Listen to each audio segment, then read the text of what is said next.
Hi everybody, I'm Philip Duncan. Thanks for joining us. Well, the weather this week starts off wetter and colder in just about every part of the country. Although in saying that, we're actually only resetting back to average. A number of regions are still average or even warmer than average despite the cool down coming for Monday and Tuesday. So here is the cool down, a colder south to southwesterly coming straight out of the Southern Ocean. We've got a low around the North Island. It's going to track across the central part of New Zealand and the North Island over the next 24 hours, and that's going to bring in a bit of rain. But it's also going to lift the temperatures in some areas. So once again, warmer than average around the central and western side of the South Island and also the eastern and lower sides of the North Island, and that is despite the colder change coming through, and we've even got some snow coming this week, but we've got a bit of rain.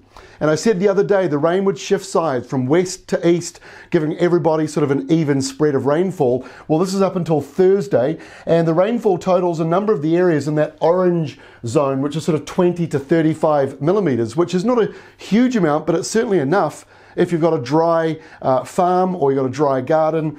That's going to be quite helpful rain. The areas you see in pink purple, that's sort of around 50 millimetres. So some areas will get a little bit more, and those with the least amount, actually the west coast. We're only talking about 5 to 10 millimetres in a number of areas around there. So much for the reputation of being the wet west coast.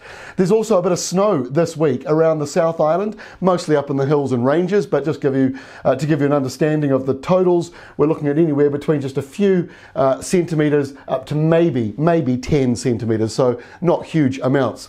So this is lunchtime Tuesday. Look at the big cold south to southeasterly wind around the South Island. That's what is going to bring that snow to the Southern Alps. Further into the North Island, it starts off mild, but it ends cold once that southerly change arrives later in the day. So we've got some big downpours coming around certain parts of the country over the next 24 hours. By lunchtime Wednesday, the colder change is sort of starting to clear away from the South Island. It'll be colder around the eastern side, but on the lower South Island, you've got westerlies coming back, which means it gets a little warmer again on Wednesday.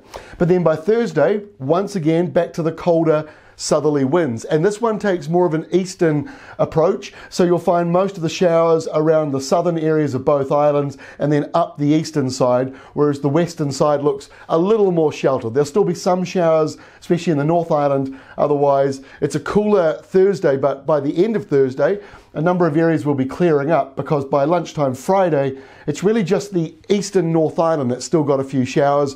Most other regions are drying out, and once again, starting to warm back up again as you head around that lower part of the South Island. And the final map we've got is for Saturday.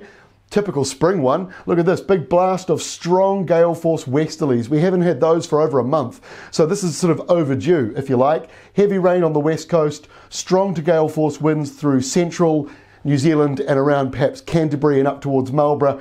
And in the upper part of the North Island for Saturday, starts off dry and warmer than average. That is all from me. Have a great week ahead. It's certainly a busy one weather-wise as we're heading towards November. At least the start of November looks a little more spring-like, but behind that, it looks like we've got some big high pressure on its way.